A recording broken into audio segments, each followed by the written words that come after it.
પ્રકરણ 8 આપણે કુદરતી સંસાધનો વિશે અગાઉના તાસમાં વાત કરી હતી, અગાઉના પીરિયડમાં વાત કરી હતી. એમાં આપણે સંસાધન કોને કહેવાય, સંસાધન એટલે શું એ પણ આપણે વાત કરી હતી. આખો પ્રશ્ન સંસાધનનો અર્થ સમજાવો તો એના વિશે લખાયું પણ હતું.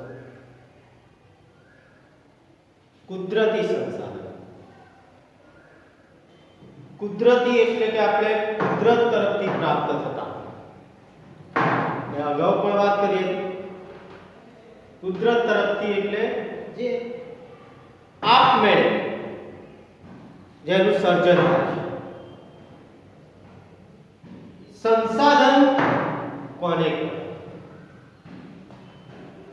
મેં અગાઉ પણ વાત કરી હતી કે પૃથ્વીના પેટામાં કે પૃથ્વી પર હજારો તત્વો પડેલા છે, પણ તેનો આપણે ઉપયોગમાં લઈએ તો જ એને આપણે સંસાધન કહેવામાં આવે છે.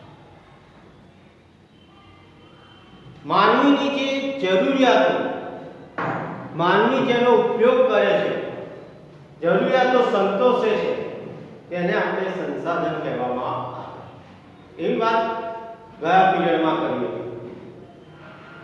ત્યાર પછી આપણે સંસાધનોના ઉપયોગો વિશે વાત કરી હતી.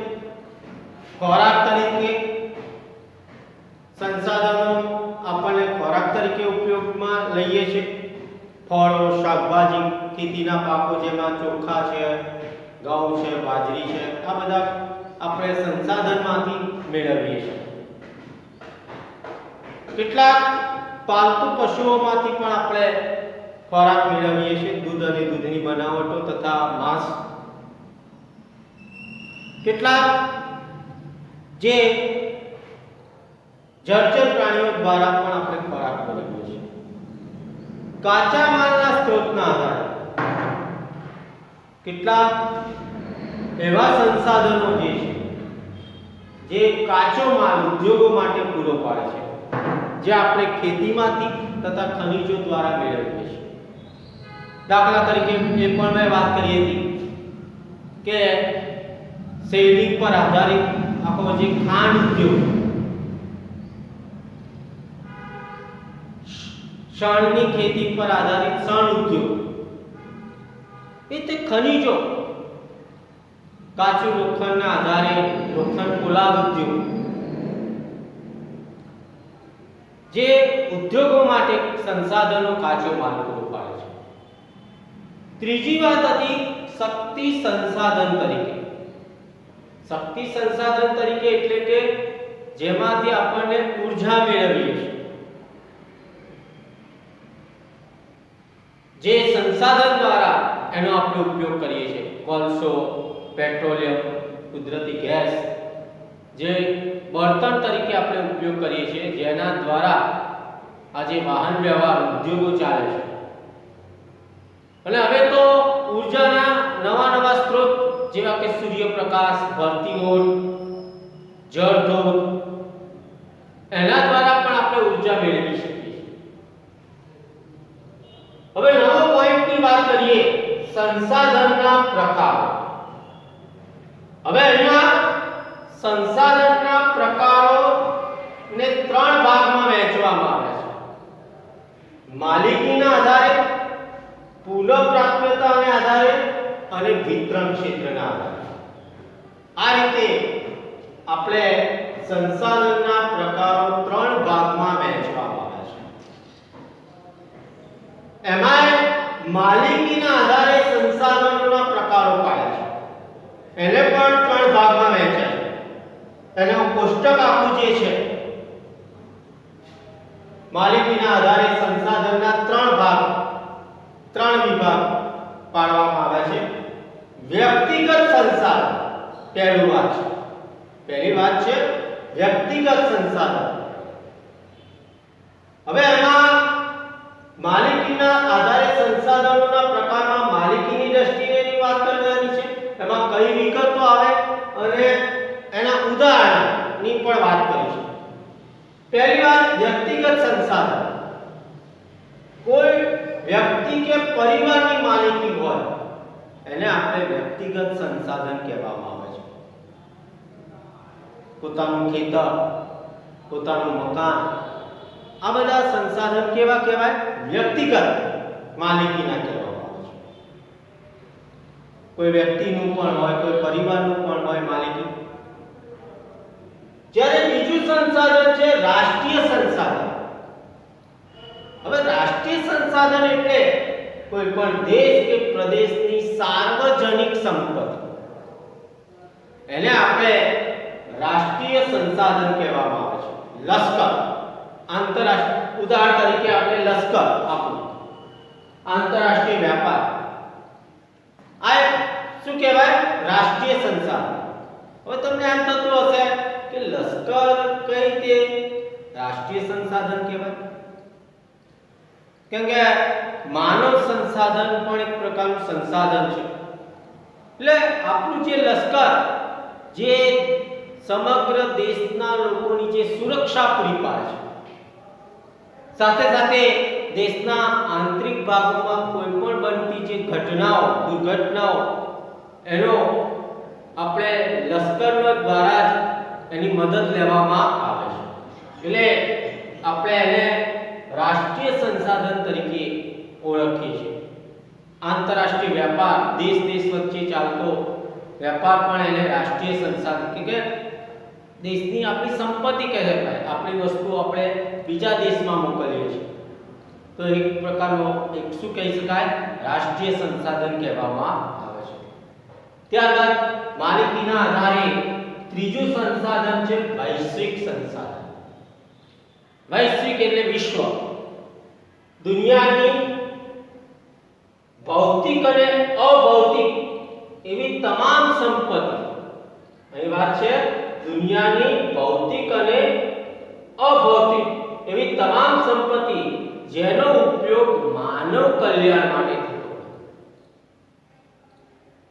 વૈશ્વિક સંસાધનમાં કઈ છે કે કોઈ પણ દુનિયાના દેશની ભૌતિક કે અભૌતિક તમામ સંપત્તિ જેનો ઉપયોગ માનવ કલ્યાણ માટે થતો હોય. માનવ કલ્યાણ એટલે માનવીના વિકાસ માટે થતો હોય. જેમાં ઉદાહરણ તરીકે વિશ્વના બધા દેશોની સહિયારી માલિકીની જે સંસાધન, જે વૈશ્વિક સંસાધન તરીકે ઓળખવામાં આવે છે. આ રીતે આપણે માલિકીના આધારે સંસાધનોના પ્રકારોની વાત કરી. હવે આપણે વાત કરવી છે બીજો પુનઃપ્રાપ્યતાના આધારે.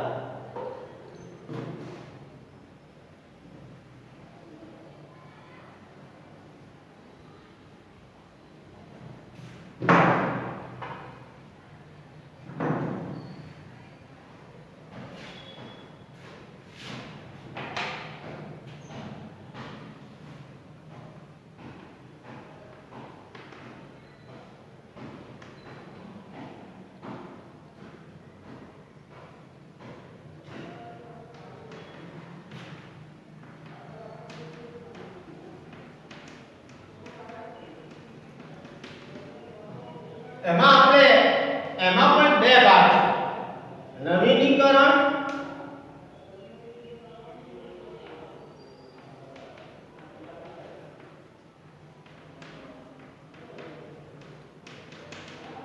નવીનીકરણીય સંસાધનો, કે એમાં બે ભાગ પાડ્યા છે. નવીનીકરણીય સંસાધનો અને બીજું છે અનવીનીકરણીય.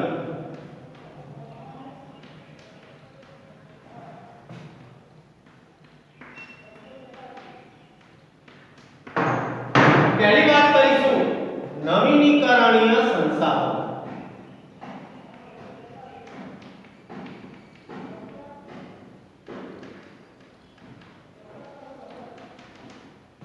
જેને પુનઃપ્રાપ્ય પણ કહેવામાં આવે છે.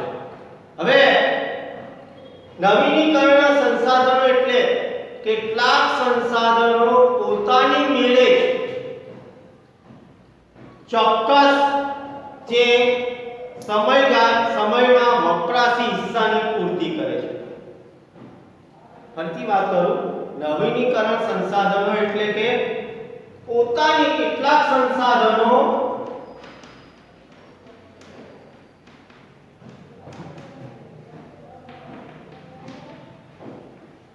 પોતાની મેળે ચોક્કસ સમયમાં કેટલાક સંસાધનો પોતાની મેળે જ ચોક્કસ સમયમાં વપરાશી હિસ્સાની પૂર્તિ કરે છે.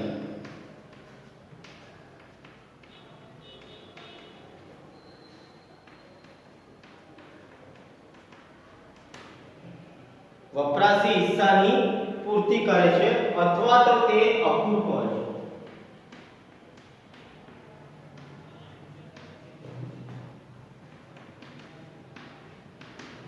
ફરીથી વાત કરું, પુનઃપ્રાપ્યતાના આધારે સંસાધનો પુનઃપ્રાપ્ય, પુનઃ એટલે ફરીથી આપો, પુનઃપ્રાપ્યતાના આધારે સંસાધનોના બે ભાગમાં વહેંચવામાં આવે છે, નવીનીકરણીય સંસાધનો અને અનવીનીકરણીય સંસાધનો. હવે નવીનીકરણીય સંસાધનો જે કેટલાક સંસાધનો પોતાની મેળે ચોક્કસ સમયમાં વપરાશી હિસ્સાની પૂર્તિ કરે છે. એટલે કે આ સંસાધનો અખૂટ હોય છે. અખૂટ એટલે જે ખૂટે નહીં તેવા. ઉદાહરણ તરીકે વાત કરીએ પુનઃપ્રાપ્ય, જે ફરીથી મેળવી શકીએ છીએ. ઉદાહરણ તરીકે આપણા જંગલો,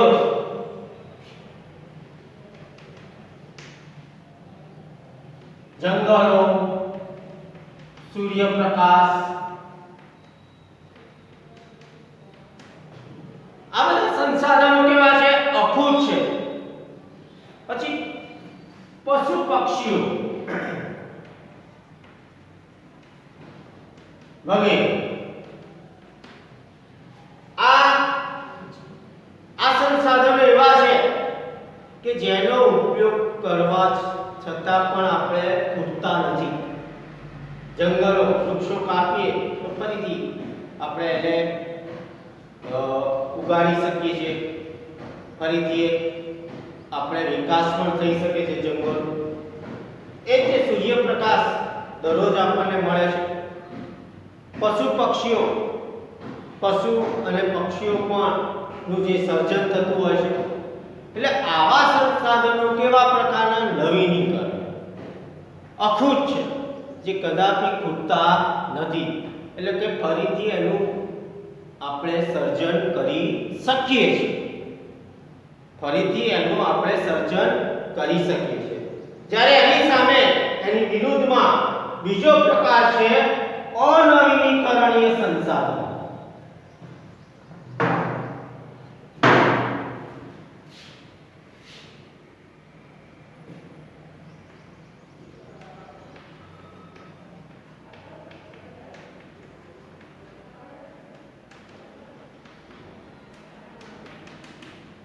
અનવીનીકરણીય સંસાધનો. હવે અનવીનીકરણીય સંસાધનો, જે સંસાધનો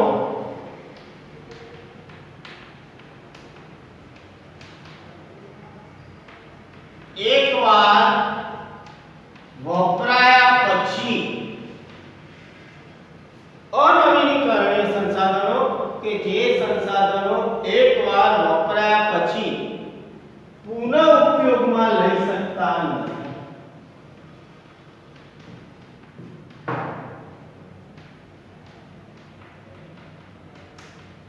પુનઃ ઉપયોગમાં લઈ શકતા નથી.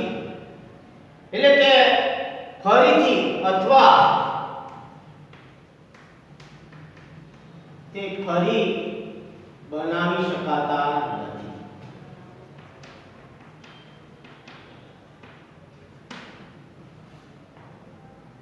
અનવીનીકરણ એટલે જે સંસાધનો એકવાર વપરાયા પછી પુનઃ ઉપયોગમાં લઈ શકાતા નથી અથવા તો ફરીથી બનાવી શકાતા નથી. ત્યારે આપણે નવીનીકરણમાં વાત કરી હતી કે આ નવીનીકરણમાં શું હતું કે આવા સંસાધનો અખૂટ હોય છે, જેનું ફરીથી આપણે સર્જન કરી શકીએ છીએ. ત્યારે અનવીનીકરણીયમાં શું છે કે આ સંસાધનો એવા છે ફરીથી ઉપયોગમાં લઈ શકાતા નથી અથવા તો ફરીથી આપણે બનાવી શકાતા નથી. નજીકના ભવિષ્યમાં તેનું પુનઃનિર્માણ, જે આપણે વાત કરીએ તો પુનઃનિર્માણ જે અશક્ય છે એવા સંસાધનો કયા કયા? દાખલા તરીકે કોલસો, પેટ્રોલિયમ એટલે કે ખનિજ તેલ અને કુદરતી ગેસ. આ સંસાધનો એવા છે એકવાર ઉપયોગમાં થઈ ગયા પછી ફરીથી બનાવી શકાતા નથી. જ્યારે પૃથ્વીનું સર્જન થયું ત્યારે આ સંસાધનોનું પણ સર્જન થયું હતું. આપણે જાણીએ છીએ કે આ બધા સંસાધનો એવા છે કે ફરીથી ઉત્પન્ન થઈ શકતું નથી. કરોડો વર્ષ લાગી જાય બનતા. કુદરત એટલે કે પૃથ્વીની જે લાંબા ગાળાની આ એક પ્રક્રિયા છે, એટલે આ સંસાધનો ફરીથી બનાવી શકાતા નથી. એને આપણે આ રીતે પુનઃપ્રાપ્યના આધારે આપણે સંસાધનોનો બે ભાગની વાત કરી, જેમાં નવીનીકરણીય સંસાધનો, અનવીનીકરણીય સંસાધનો, એના વિશે પણ આપણે ચર્ચા કરી, વાત કરી. હવે ત્રીજો મુદ્દો છે વિતરણ ક્ષેત્રને આધારે.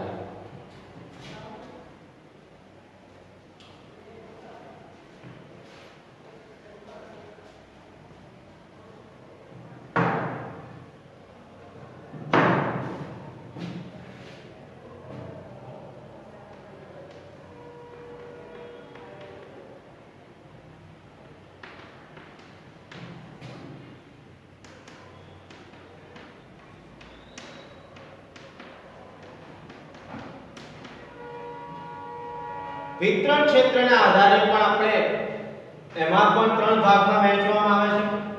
એમાં આપણે પણ ક્રમ, વિગત અને ઉદાર.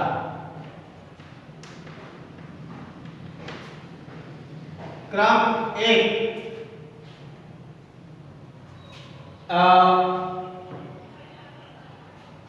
અહીંયા વિતરણ ક્ષેત્ર મુજબ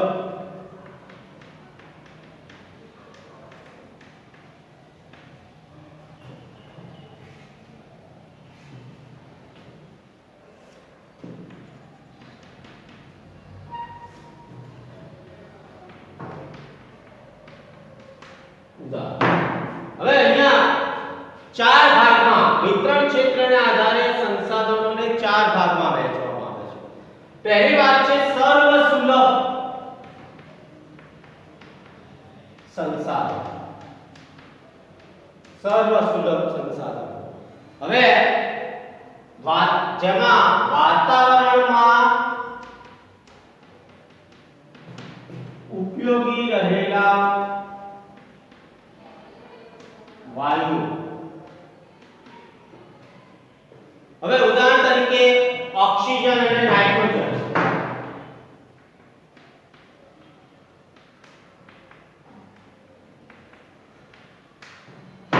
પહેલી વાત છે સર્વસુલભ સંસાધન. સર્વસુલભ ની વાત કરીએ. સર્વ એટલે બધા માટે, સુલભ સરળ જેવા સંસાધનો જે છે, આ જે આપણા વાતાવરણમાં રહેલા વાયુ, આપણે સૌ જાણીએ છીએ કે ઓક્સિજન જે બધા માટે જરૂરી છે, 21% જેટલો વાતાવરણમાં ઓક્સિજન છે, 78% જેટલો નાઇટ્રોજન વાયુ છે, જે આપણને બધાને સરળતાથી મળી રહે છે, જે સર્વસુલભ સંસાધન કહી શકાય.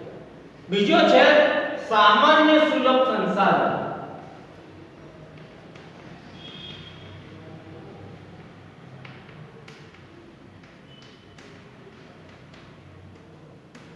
સામાન્ય સુલભ સંસાધન જે સામાન્ય મળે તેવા,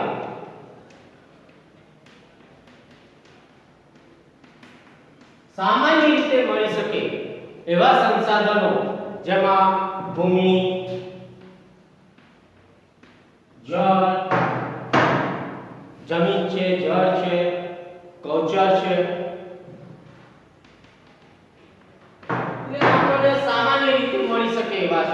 જમીન જોઈએ છીએ આપણે બધાને મળી શકે એવી, એટલે કે જેના આપણે પર વસવાટ કરીએ છીએ, પાણી પણ આપણને આજે સહેલાઈથી મળી રહે છે, એ એવા સંસાધનો જેને સામાન્ય સુલભ સંસાધનો કહેવામાં આવે છે.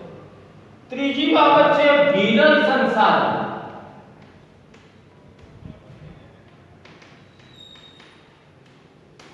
વિરલ સંસાધનમાં આપણે વાત કરીએ તો જેના પ્રાપ્તિ સ્થાનો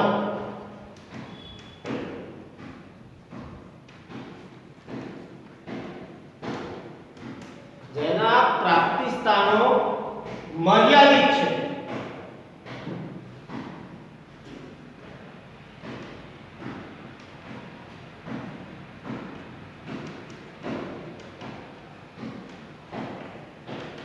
વિરલ સંસાધન, જો તમારે આવા ટૂંકા પ્રશ્નો પૂછાય, વિરલ સંસાધનો એને કહેવાય જેના પ્રાપ્તિ સ્થાનો કેવા છે? મર્યાદિત છે.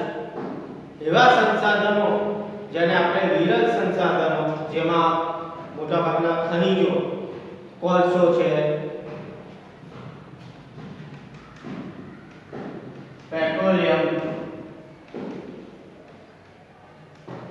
તાંબુ, યુરેનિયમ, આવા ખનિજો જે મર્યાદિત છે, જેને આપણે વિરલ સંસાધનમાં ગણના થાય છે. ચોથી બાબત છે એકલ સંસાધન.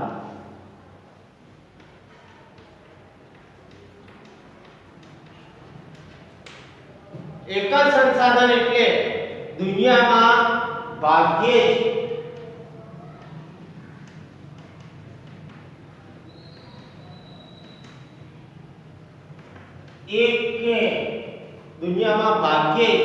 એક કે બે સ્તરે મળી આવતા ખનિજો, જેને એકલ સંસાધન દુનિયાના દેશોમાં, દુનિયામાં માત્ર એક કે બે સ્તરે મળી આવતા જે ખનિજો, જેમાં જે વાત કરીએ ઉદાહરણ તરીકે ક્રાયોલાઇટ ખનિજ, જે માત્ર ગ્રીનલેન્ડમાંથી જ મળી આવે છે.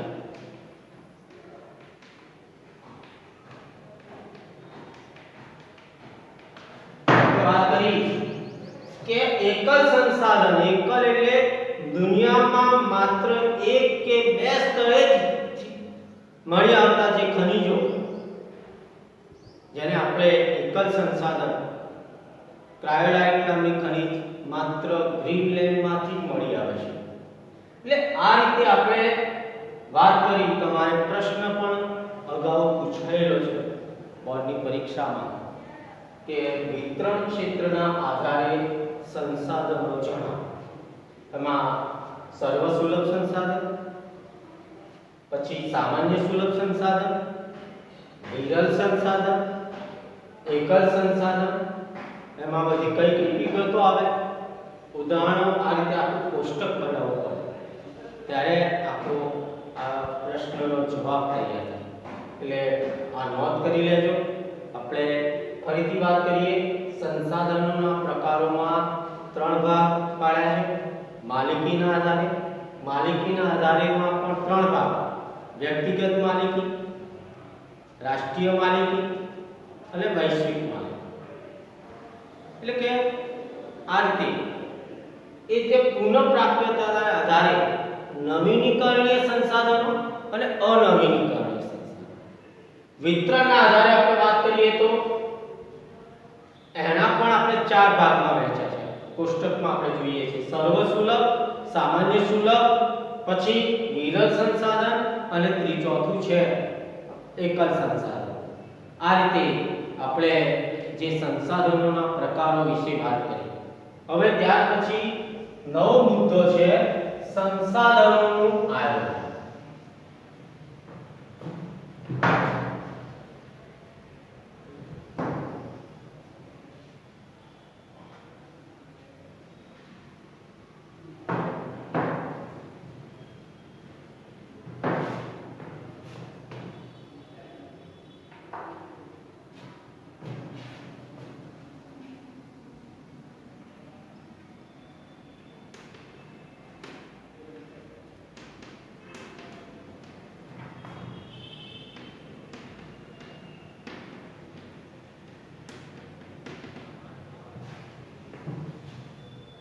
આજે આપણે એક સમય પ્રાચીન સમયમાં સંસાધનોનો એટલો ઉપયોગ નહોતો. આદિમાનવ સમયમાં સંસાધનો હતા, કુદરતી તત્વો હતા, પણ ઉપયોગમાં લેવાતા હતા. પણ આજે જેમ જેમ માનવીનો બૌદ્ધિક વિકાસ થતો ગયો, જ્ઞાન કૌશલ્ય વધતા ગયા, એમ સંસાધનોનો ઉપયોગ વધતો ગયો છે. સંસાધનોનો ઉપયોગ દિન પ્રતિદિન વધતો જ જાય છે, જેના પરિણામે આજે માનવીની જે જરૂરિયાતો અમર્યાદિત બની છે. માનવીની જરૂરિયાતો કેવી બની છે? અમર્યાદિત. જ્યારે એની સામે કુદરતી સંસાધનો કેવા છે? મર્યાદિત છે. કુદરતી સંસાધનો કેવા છે? મર્યાદિત છે. જ્યારે એની સામે માનવીની જરૂરિયાતો કેવી છે? અમર્યાદિત. એટલે આજે કુદરતી સંસાધનોનો વધુનો વધુ ઉપયોગ માનવી દ્વારા થવા લાગ્યો છે. છેલ્લા 100 વર્ષોના ગાળામાં વિજ્ઞાન અને ટેકનોલોજીના ક્ષેત્રે વિકાસ થવાને કારણે આજે આપણે નવી નવી ટેકનોલોજીનો વિકાસ થતો જાય છે. સાથે સાથે આ વિજ્ઞાન ટેકનોલોજીના વિકાસથી અને ભયંકર વસ્તી વિસ્ફોટથી આજે સંસાધનોનો વપરાશ ખૂબ જ વધતો જાય છે. સંસાધનોનો વપરાશ ખૂબ જ વધતો જાય છે. પરિણામ એ આવ્યું છે કે આપણે જો આમ ને આમ સંસાધનોનો ઉપયોગ દિન પ્રતિદિન જેમ વધતો જશે, એમ સંસાધનો ધીરે ધીરે શું થશે? ખલાસ થઈ જશે. આપણે ભવિષ્યની પેઢીને પણ આપણે આપી શકીશું નહીં. બીજું કે આપણે સંસાધનો જેમ જેમ વપરાતા જશે, ખલાસ થતા જશે, તો આપણી પ્રગતિ પણ અટકી જશે. જો આપણે ગંભીરતાથી આપણે આ નહીં વિચારીએ, સંસાધનોનો ઉપયોગ કરવાની બાબતમાં ગંભીરતા નહીં લાવીએ, તો આના માઠા પરિણામો પણ આપણે ભોગવવા પડશે. એટલે બીજી વાત એ પણ છે કે ભવિષ્યની પેઢીઓ માટે પણ સંસાધનોનું સંરક્ષણ કરવું એ જરૂરી છે. સંસાધનોનું સંરક્ષણ કરવું ખૂબ જ જરૂરી છે, સૌની ફરજ છે. એટલે ટૂંકમાં સંસાધનોનું સંરક્ષણ કરવું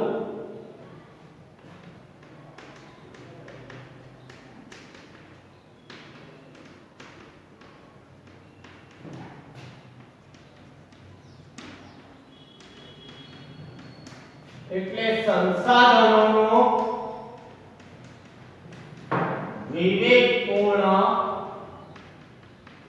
ઉપયોગ.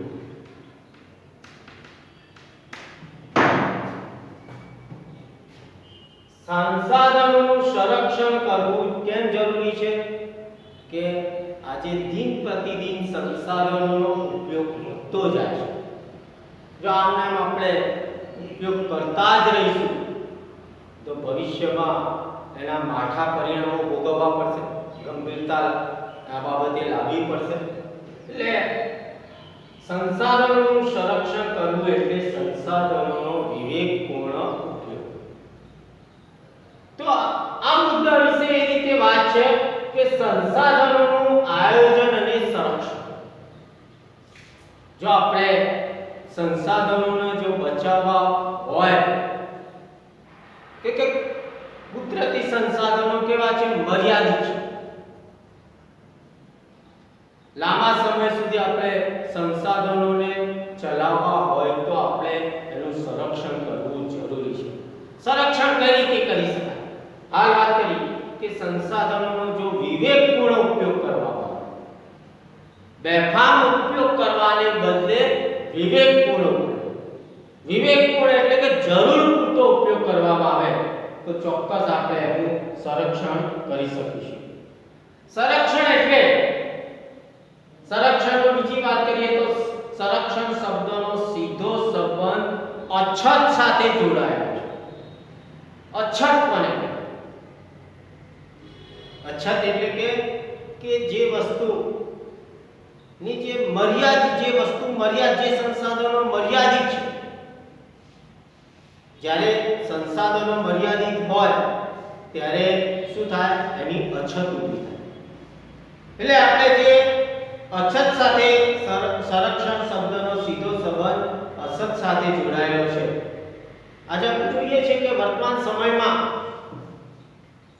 ખનિજોનું સતત ખોદકામ થઈ રહ્યું છે. ખનિજો સતત આપણે મેળવી રહ્યા છીએ. ઉદ્યોગોમાં અનેકવિધ ઉપયોગમાં આપણે સંસાધનોનો ઉપયોગ કરતા જઈએ છીએ. આપણે આડેધડ ખોદકામ થઈ રહ્યું છે ખનિજો મેળવવા. એનો ઉપયોગ પણ થતો જાય છે અને આ રીતે વર્તમાન સમયમાં આમ પરિસ્થિતિ ચાલુ રહેશે તો ચોક્કસ આપણે એના માઠા પરિણામો ભોગવવા પડશે.